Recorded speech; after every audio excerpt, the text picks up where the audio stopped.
Donc, qu'est-ce que nous avons appris jusqu'ici sur Napoléon Bonaparte? Je crois un certain nombre de choses importantes. Première chose, il n'est pas français. Et il ne se sent français à aucun degré. Vous vous rappelez, c'est un Corse qui a essayé d'abord, contre la France, de se tailler une situation en Corse, furieux parce que les Français, qui étaient des occupants, qui ne parlaient pas sa langue, prenaient toutes les places. Ça a raté, faux départ, avortement des tentatives corses. Il veut réussir en France. Il fait une escalade assez bonne, puis il y a une autre idée qui lui vient. Il est trop jeune pour être encore le chef de la France, il va essayer de réussir en Orient. En Orient, je vous l'ai dit, parce qu'il s'estime non français, que ce serait très bien d'avoir une satrapie du côté de l'Euphrate. Échec à cause de Saint-Jean d'Acre. Il a donc reflué sur la France. Et il est déterminé à y faire maintenant sa carrière, mais il lui échappe encore de dire à lui, premier consul, vous autres Français. Il se surveille, mais quelquefois ça part. Deuxième point extrêmement important, il n'est où il est, ce Napoléon Bonaparte, à la tête de la France, que par la permission d'un groupe bancaire franco-suisse. Franco-suisse parce qu'il y a là quelques Français qui sont Perrier, qui sont Lecouteux, et surtout il y a Pergaud, le Suisse, avec deux autres Suisses qui sont de Lesser et Mallet. On pourrait même dire qu'il n'est que le délégué de ces gens-là. Ils ont fait une affaire énorme. Vous savez, je vous rappelle la phrase de Vandal, Albert Vandal, qui est cet historien qui est convenable, très bien pensant, qui a écrit l'ouvrage classique qui s'appelle L'Avènement de Bonaparte. Cette phrase, je vous l'ai citée, mais il est important de la retenir. Les tripoteurs flairaient une affaire énorme. Ben, ils l'ont réussi, leur affaire énorme, grâce à Bonaparte qu'ils avaient placé là, avec leur Banque de France. Troisième point très important, ce Napoléon Bonaparte est quelqu'un qui veut avant tout de l'argent. C'est un réaliste. Et les réalistes, les gens qui touchent le concret, savent bien que l'essentiel dans la vie, c'est l'argent. Alors quand on entendra raconter à Sainte-Hélène, de ma vie, je ne me suis jamais occupé d'argent, mais il n'y a pas de chose plus colossale. Il n'a jamais pensé qu'à ça, et vous en verrez toutes sortes de preuves. Il est donc chef de la France, et un homme qui veut gouverner doit savoir tenir l'opinion. Ce garçon a réfléchi à quelque chose qui est banal, à savoir que l'influence ecclésiastique, banale en son temps, que l'influence ecclésiastique, c'est une influence non négligeable. Il est donc déterminé à se l'assurer. Qu'est-ce qu'il pense du point de vue religieux? Ça, c'est important, semble-t-il. Non, quoique M. Matelin nous dise que ces sentiments, cela nous importe peu. Moi, je trouve que ça m'importe beaucoup. Je voudrais bien savoir, quand quelqu'un fait une certaine politique religieuse, ce qu'il pense personnellement. Pour M. Matelin, quand un gouvernement dit ceci, fait ceci, c'est tout ce qui est indispensable, c'est tout ce qui est nécessaire. Ce qu'il pense, ça ne compte pas. Si, ben, qu'est-ce qu'il pense? D'abord, du côté de son père, c'était l'anti-religion. Je dis bien, non pas simplement anticlérical, mais l'anti-religion affichée. C'était d'ailleurs la tradition du côté des aristocrates avant 1789. Les aristocrates se rapprocheront des ecclésiastiques parce qu'ils auront été persécutés en même temps par la Révolution. Mais en 1788, du côté de la classe noble, et M. Carlo Bonaparte se fait passer pour noble, on est vivement anti-religieux. On sourit de ces choses-là. La mère, Laetitia, Madame Mère, comme on dira, elle est assez superstitieuse, mais elle est profondément indifférente sur les choses religieuses réelles. Quant aux frères et aux sœurs, les sœurs comme les frères, M. Latreille lui-même, qui a écrit un livre si convenable sur l'Église et la Révolution, M. Latreille lui-même dit, du côté de la famille Bonaparte, aucun souci de discipline morale. Bon, et lui, il n'est pas sorti de Brienne, il n'a que 15 ans, qu'il est déjà très déterminé à être incroyant. Il l'expliquera plus tard à Bertrand, il dit, je me suis aperçu en entendant parler des curés de Brienne, c'était des minimes, ça avait des révérends pères minimes, des religieux qui lui donnaient ses instructions à Brienne. Je me suis aperçu que ce qu'il disait, c'était des sottises, enfin impossible pour un homme intelligent d'y croire. Quand, en 1791, il a écrit ce texte dont je vais parler, un discours pour l'Académie de Lyon, un discours très gauchiste, voilà ce qu'il en disait par exemple sur les prêtres. Il les appelait, à la Voltaire, les ministres de Brahma, parlait de leurs extravagantes prétentions. Le célibat ecclésiastique, le fakir qui se mutile, est un monstre de dépravation. Il avait fait mieux, peut-être aussi avez-vous gardé ça en mémoire, à Pâques 92, quand il était en Corse et qu'il menait une politique séparatiste, derrière Paoli, il avait essayé de provoquer une sorte d'émeute contre le colonel Maillard, qui dirigeait la citadelle d'Ajaccio, et le prétexte de l'émeute avait été le cléricalisme de Maillard, qui, le jour de la fête de Pâques, avait fait déplacer des soldats pour accompagner je ne sais quel cortège religieux. Ça avait paru abominable à Bonaparte. Donc vous voyez que nous sommes en présence de quelqu'un de radicalement incroyant. Mais ce voltairien pense comme Voltaire. Et il n'est pas inutile que je vous rappelle une phrase de Voltaire qu'il faut inscrire dans les mémoires. Il est fort bon, écrivait Voltaire, il est fort bon de faire accroire, vous entendez, il y a bien faire accroire, il est fort bon de faire accroire aux hommes qu'ils ont une âme immortelle et qu'il y a un Dieu rémunérateur et vengeur qui punira mes paysans s'ils veulent me voler mon blé. Eh bien, C'est exactement la politique de Bonaparte à l'égard de l'Église. Écoutez-le s'expliquer à son complice Roederer, l'industriel Roederer. Quand un homme meurt de faim, à côté d'un autre, qui regorge de richesses, il lui est impossible de s'y résigner, à moins qu'il n'y ait là une autorité religieuse qui lui dise « Dieu le veut ainsi, et dans l'éternité, vous aurez au centuple la compensation de vos misères d'ici-bas. » Au même Roederer, la religion, c'est pas pour moi le mystère de l'incarnation, disait Bonaparte, c'est le mystère de l'ordre social. Et à Fontane, il va dire, un peuple sans religion, ça ne se gouverne pas, ça se mitraille. Et c'est toujours plus sain et plus commode de le persuader plutôt que de le mitrailler. Il se rappelle aussi, Bonaparte, et nous devrions nous le rappeler également, qu'au début de la Révolution, et même pendant la Révolution, il y a eu un certain nombre de prêtres qui étaient, comme on dirait aujourd'hui, très à gauche. Pour ne citer que l'abbé Jacques Roux et beaucoup d'autres qui étaient dans la ligne du vicaire savoyard, ces gens soutenaient très énergiquement et très violemment même le petit peuple, la clariati, les esclaves. Alors c'est au souvenir de ces gens-là que Bonaparte va dire encore à Roederer, c'était au mois d'août 1800, s'il n'est pas le maître des prêtres, le gouvernement a tout à craindre d'eux. Grosse erreur, celle des gens qui disent « les prêtres, il n'y a qu'à pas s'en occuper, qu'ils fassent ce qu'ils veulent ». C'est comme si on disait « voilà des individus qui rôdent autour de votre maison avec des torches allumées, laissez-les faire ». C'est insensé. Par conséquent, il veut tenir le clergé. 3 idées là derrière. Premièrement, à l'égard des royalistes. Les royalistes et la plèbe, c'est les 2 dangers qu'ils menacent. Il y a encore des royalistes impénitents qui n'ont pas voulu écouter ce qu'il leur expliquait, le Front commun des possédants, vous savez, qui se disent toujours il faut faire revenir les Bourbons, et ils ont un levier sur l'opinion. Depuis, je vous l'ai dit, depuis que les aristocrates, que les royalistes ont été persécutés par les révolutionnaires en même temps que les prêtres, les royalistes prennent un appui de ce côté-là. Et ils disent on ne peut faire son salut que son unité du côté des Bourbons. Eh bien, si je m'arrange, moi, dit Bonaparte, si je m'arrange avec le pape, je vais leur enlever cet argument. Deuxièmement, ça c'est pour les royalistes. Maintenant, à l'égard de la masse, c'est-à-dire des 27 millions de Français qui sont la masse des mangés, et au-dessus, il y a environ 500 000 mangeurs. Ces mangés, ils se divisent en 2 groupes. Il y a ceux qui y croient et ceux qui n'y croient pas. Ceux qui y croient par bonheur, surtout dans la paysannerie, ils sont encore dans les 75 ou 80%. C'est la masse des imbéciles. Alors ceux-là, c'est extrêmement utile d'avoir le clergé auprès d'eux pour les persuader qu'il faut être encore plus gentil avec le gouvernement, parce que s'ils ne sont pas gentils, ils iront en enfer. Et puis d'autre part, il y a ceux qui pourraient être des fortes têtes, surtout du côté de la classe ouvrière. Alors ceux-là, les curés ne serviront pas à les endoctriner, mais à les surveiller. On va créer, le mot n'est pas de Bonaparte, il est de un de ses collaborateurs, Bignon. On va créer une gendarmerie sacrée. C'est le mot de Bignon. Puis troisièmement, comme la France a happé un certain nombre de territoires extérieurs, qu'elle a pris la rive gauche du Rhin, la Rhénanie, que grâce à Bonaparte, elle a saisi la Cisalpine, ça n'a pas été annexé, mais c'est pareil, c'est un État satellite, et qu'en Rhénanie, comme en Cisalpine, les gens sont assez papistes, c'est très bon d'avoir une politique favorable à l'Église, parce que comme ça, on les tiendra plus fermement à soi. Cette union du sabre et du goupillon, c'est ce que M. Latreille, dans cet ouvrage classique dont je vous parlais sur la Révolution et l'Église, c'est ça que M. Latreille appelle l'intuition géniale de Bonaparte. Quel est l'état des esprits? Bien, Bonaparte avait déjà commencé quelques petites manœuvres dès 97, quand il s'était dit il y a une poussée à droite en France, vous savez, avant Fructidor, et c'est en 97, le 3 août 97, qu'il avait déclaré à Milan aux délégués du pape.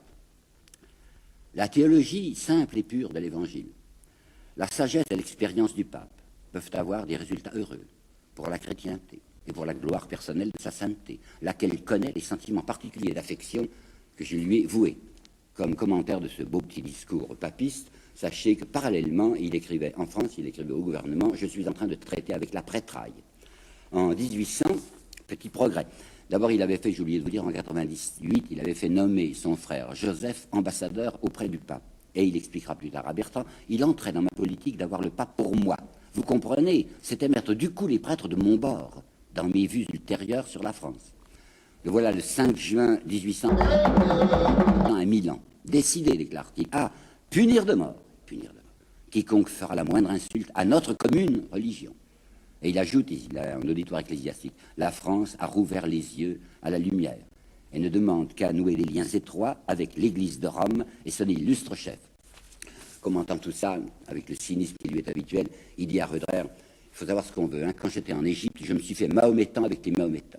Et bien, chez les Français, comme chez les Italiens, je me fais papiste. Si je gouvernais un État juif, je commencerais par relever la synagogue. Alors, qu'est-ce qu'il va faire? Il va regarder l'état des esprits. En France, les esprits sont bons. Je veux dire que du côté de la haute classe, la classe distinguée, il y a eu renversement. 2 fois déjà, je venais de vous dire qu'avant 1789, la bonne société était irréligieuse, mais ça a changé maintenant. Le bon ton, c'est maintenant d'être aimable du côté du christianisme. On ne va pas à l'église, naturellement, ce serait ridicule. Vous ne voyez pas Chateaubriand aller à la messe, par exemple. Mais Chateaubriand est en train de préparer son génie du christianisme qui est appuyé par toute la bonne société. Les salons ne sont maintenant que sourire du côté de l'église. Alors ça, c'est bon. Il y a tout de même un groupe d'opposants. Il y a des gens qui n'en veulent pas de cette idée de rapprochement de la République consulaire française avec l'église. En particulier, l'Institut. Et Bonaparte fait partie de l'Institut. C'est peuplé de francs-maçons. Il y a la Cabanis, vous savez, Cabanis qui est l'homme qui a dit « je jure que Dieu n'existe pas ». Il y avait Carnot, qui n'est plus d'Institut, mais en fait qui rôde autour. Carnot qui est très vigoureusement anti-religieux à propos de la Revellière, qui était un de ses ennemis. Vous savez, la Revellière, c'est un des gens propres du Directoire qui avait voulu contrôler financièrement les généraux et qui s'était fait détester par Carnot. La Revellière était un homme qui avait essayé de créer quelque chose, pas tellement idiot, mais dont on s'est beaucoup moqué, qu'il appelait le culte théophilanthropique. Et bien Carnot disait, ça réussira jamais, son machin, son culte théophilanthropique, parce que, disait Carnot, pour qu'une religion réussisse, il faut qu'elle ait 2 conditions, qu'elle soit à la fois absurde et inintelligible. Vous aviez aussi le clan Volney, le clan Marie-Joseph Chénier, le clan Madame de Staël, le clan Benjamin Constant, où on a une espèce de haine viscérale à l'égard des curés. Et puis, vous avez Lafayette. On oublie toujours que Lafayette était très violemment anticlérical. Alors Bonaparte, à l'égard de ces gens-là, qui veut avoir avec lui, il les persuade en douce. C'est l'homme des 2 langages, vous savez, Bonaparte, selon ses interlocuteurs. Alors, du côté des bien-pensants, il est très bien-pensant, et du côté des mal-pensants qu'il veut amener à sa politique, il leur dit des choses comme celle-ci. À Kléber, par exemple. Kléber était très mal-pensant, il est très, très violemment anti-religieux. Quand il lui avait laissé des instructions de départ, vous vous rappelez, hein, il lui avait donné rendez-vous à Aboukir le 24 août 1999, lorsque le malheureux Kléber y est arrivé, il n'y avait plus de Bonaparte, il est parti le 23, mais il lui avait laissé des instructions. Et bien, dans ces instructions, il y avait ceci comme politique précise à l'égard des curés égyptiens, enfin des imams, des mullahs, etc. La bonne méthode, disait Bonaparte, est d'endormir le fanatisme pour le déraciner ensuite. À Lafayette, il dit, avec mon concordat que je prépare, je mettrai les prêtres, en fait, encore plus bas que vous ne les avez laissés. Vous verrez, dit-il, vous verrez les évêques ramper devant mes préfets. À Volney, il va encore plus loin. Mon concordat, et que je vais l'arranger, dit-il, ce sera la vaccine contre la religion. Dans 20 ans, on n'en parlera plus en France de ces histoires de l'autre monde. Et Fontane explique à Lucien, on peut rire des augures, toute porte close bien sûr, et entre gens de bonne compagnie, mais il est bon de manger avec eux les poulets sacrés. Une fois qu'on sera arrangé avec le pape, il n'y aura plus moyen pour Cabanis de jurer que Dieu n'existe pas, parce que du moment que Bonaparte, que le consul, a enrôlé Dieu à son service, ce serait inconvenant de prétendre qu'il n'est pas là. En face, alors, l'Église. L'Église, évidemment, quoi, c'est le pape. Le pape, c'est un roi, chose qu'il ne faut jamais oublier. C'est le drame de l'Église, au XIXe siècle, d'avoir eu des États temporels. Ce pape roi est un souverain comme les autres, qui était perdu parce qu'on lui a déjà dévoré une partie de ses États, les légations dont s'est emparé Bonaparte. Les légations, c'est Ravenne, c'est Ferrare, enfin c'est le nord des États pontificaux, et il meurt de peur. Bonaparte, c'est l'individu qui tient un pistolet, nous dirions aujourd'hui un Colt, n'est-ce pas, et puis il dit, si vous n'obéissez pas, je tire. Alors le pauvre pape, quand on lui demande de faire un concordat pour qu'on ne lui prenne pas encore d'autres morceaux de ses États, il est tout prêt à marcher. Mais il a à côté de lui des opposants vigoureux. Il y a un Lafare, Monseigneur de Lafare, par exemple, qui est un royaliste véhément. Lafare s'est réfugié à Rome, et lui, c'est le royaliste qui dit qu'il faut à tout prix empêcher un gouvernement non bourbonien de s'entendre avec la religion, car, écoutez bien ce que dit Lafare, car le peuple pourrait en conclure que la royauté n'est pas nécessaire au salut. Il y a encore quelqu'un qui est archi opposé au concordat, c'est Maury. L'année dernière, je vous avais parlé de Maury. Maury, c'était le leader, comme on dit, de l'extrême droite à l'Assemblée constituante. C'était bien un abbé, c'est très curieux abbé comme ça foisonnait au XVIIIe siècle, parfaitement incroyant et qui le disait. Par exemple, il avait toujours 2 pistolets sur lui pour se défendre contre la canaille. Et il disait, c'est mes burettes. Les pistolets, c'est burettes. D'autre part, il avait une formule qui plaisait dans les salons et qu'il aimait de répéter. Je ne mens jamais, disait Maury, excepté en chair.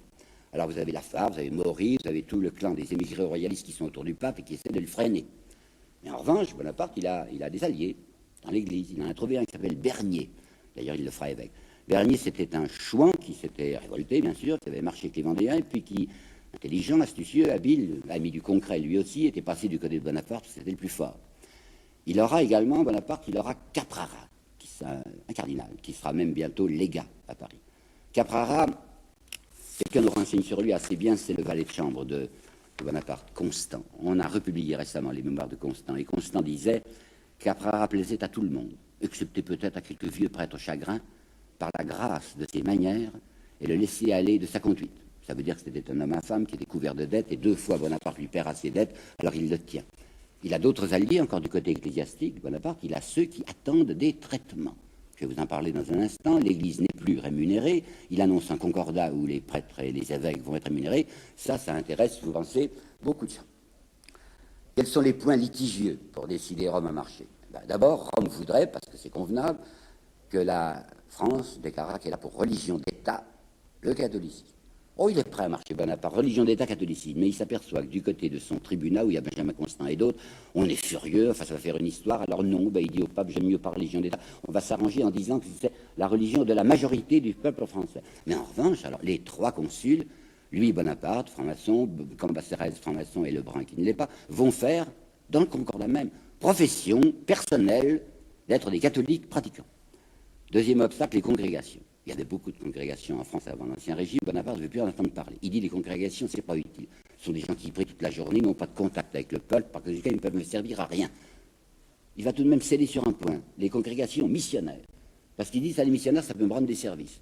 Les missionnaires, ils ont un costume religieux, par conséquent, ils sont insoupçonnables, et ils seront là pour me donner des renseignements militaires, et ils seront là aussi pour préparer des introductions commerciales. Par conséquent, je veux bien pour les missionnaires. Oh, puis si vous tenez à quelques congrégations de femmes, pour l'éducation des filles de bonne société, on peut s'arranger. La troisième difficulté, ça sera sur les traitements et les préséances, puisqu'il veut les payer maintenant, les ecclésiastiques. Combien? Oh ben, il veut les avoir au rabais. Il a décidé qu'il payerait les évêques 10 000 francs. Or, un membre du tribunat, par exemple, ça a 15 000 francs. Benjamin Constant, il a ses 15 000 francs. Pour vous rendre compte des prix, hein, dites 15 000 $, ou en francs, vous multipliez par 4. Un sénateur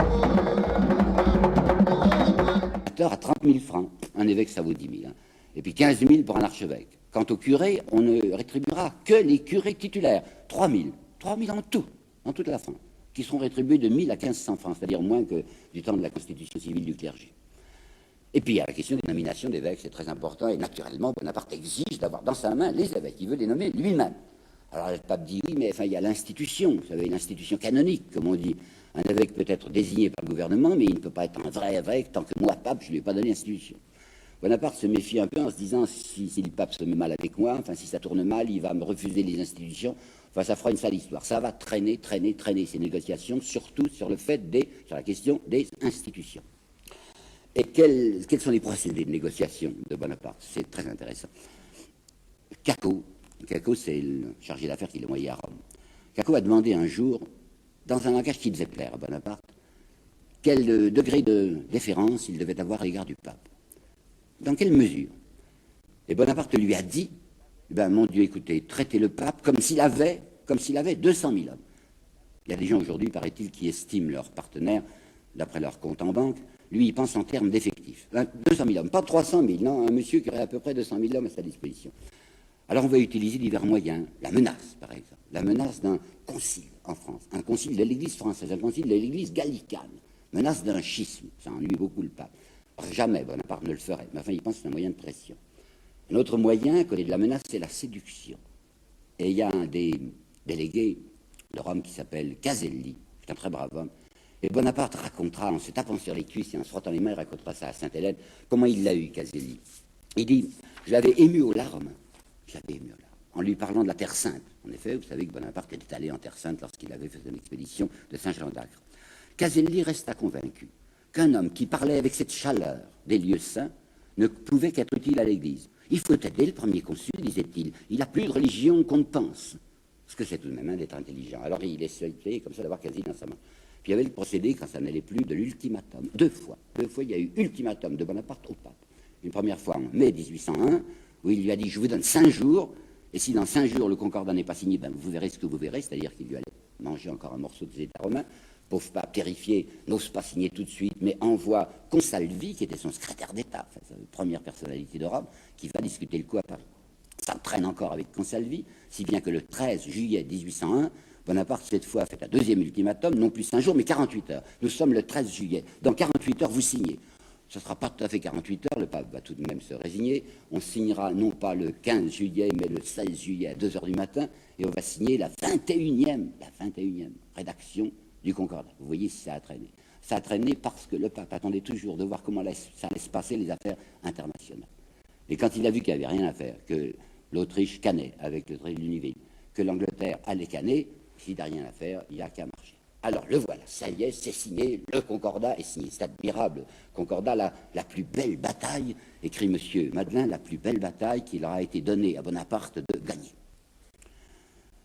Ce même M. Latreille, dont je vous ai déjà parlé 2 fois, et qui a écrit ce grand livre, je répète, classique, sur l'Église et la Révolution, déclare le mérite de Bonaparte, c'est qu'il a restauré les autels et rendu la liberté à l'Église. Et bien, vous trouvez ça encore à peu près partout, chez M. Adrien Dancet, par exemple, dans son histoire religieuse de la France contemporaine. Bonaparte aurait, paraît-il, rendu la liberté à l'Église. J'allais dire un mot violent, mais on ne peut pas se tromper, nous tromper, d'une manière plus complète. Rendu la liberté à l'Église. Mais depuis le 18 septembre 1994, la constitution civile du clergé avait été abolie. L'Église de France était libre. C'est vrai qu'elle avait été persécutée en 1997 au moment de Fructidor, là où Benjamin Constant s'était personnellement illustré en envoyant un prêtre au bagne. Mais après, la paix était revenue.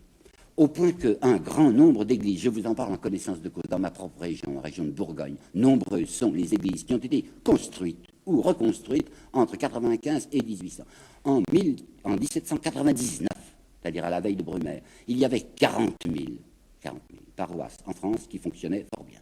Et il y avait quelquefois un clergé, pas mal du tout. Vous savez, il y en avait un qui avait appartenu à l'église constitutionnelle, qui s'appelait Lecause, et qui, dans un sermon, a dit ceci.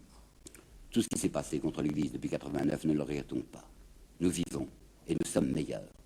Débarrassés de ces grands biens qui nous alourdissaient, qui nous compromettaient, qui risquaient de nous perdre. Ainsi, Dieu, à la fois, a confondu les blasphèmes et les prédictions de nos ennemis, puisque nous sommes vivants, et il a fait cesser le scandale que donnait dans l'église trois de ses ministres. Le cause est quelqu'un qui se félicite de la pauvreté de l'Église, mais c'est un langage qu'on n'aime pas beaucoup dans la Rome d'alors. Vous savez, la barque de Saint-Pierre, pour les cardinaux de Rome, c'est un yacht de luxe. Autrement, ce n'est pas la barque de Saint-Pierre.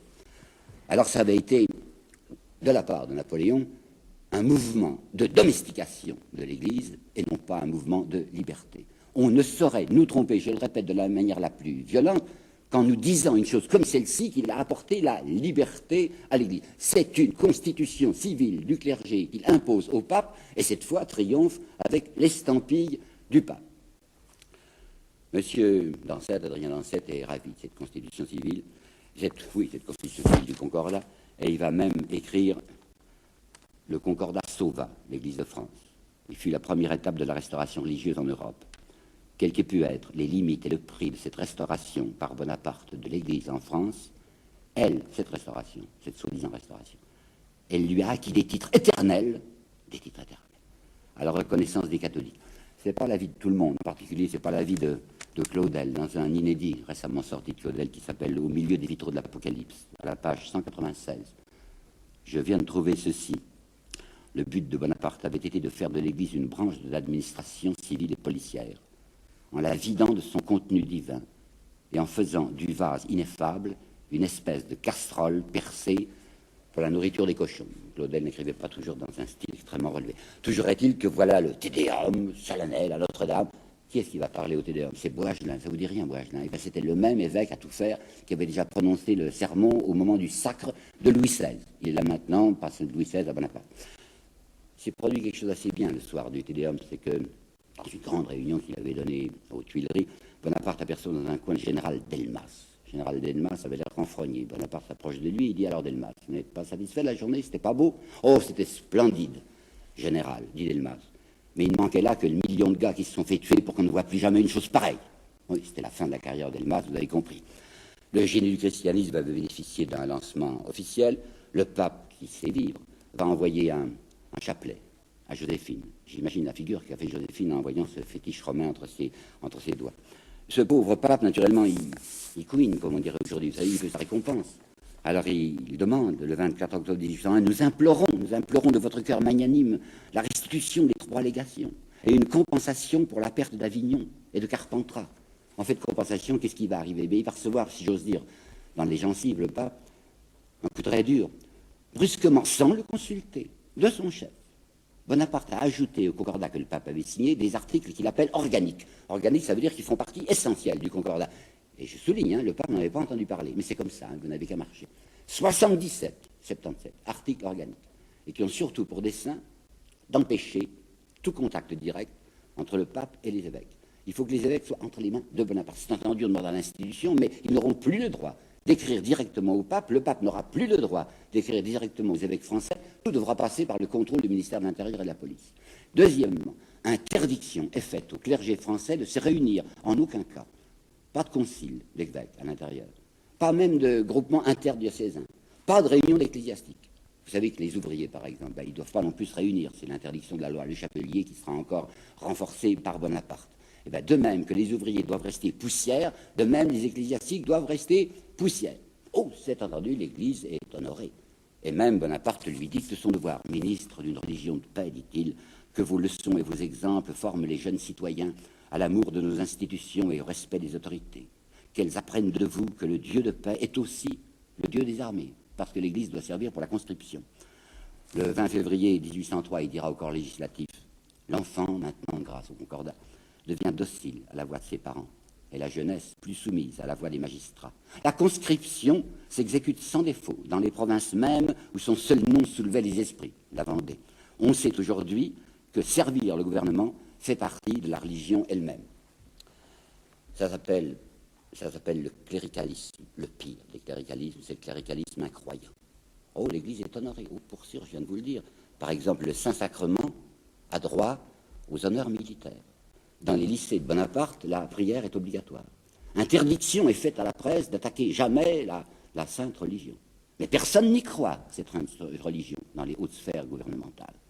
Le résultat, il est facile à prévoir. Vous savez, le résultat, ça va être une décrue incroyable, une anémie de l'Église française pendant l'Empire. Chiffre. Pendant toute la durée de l'Empire, enfin depuis le premier consul, depuis le consulat, pendant toute la durée du règne de Bonaparte, si vous voulez, il y aura moins d'ordinations dans ces quarts d'heure ans qu'il n'y en avait eu en une seule année précédemment. En 1814, dans le diocèse de Metz, il y a 100 cures vacantes. Pour ces 100 cures vacantes, vous avez 10 ordinations. Et le même monsieur Dancette, qui est tellement transporté d'admiration, le même monsieur Dancette sera obligé d'avouer dans son chapitre sur Napoléon à l'Église qu'à la fin du règne de Napoléon, l'Église était une institution exsangue et flétrie, sans souffle et sans jeunesse. Ça ne fait rien, vive le concordat quand même, puisqu'il visait à la sécurité des nantis.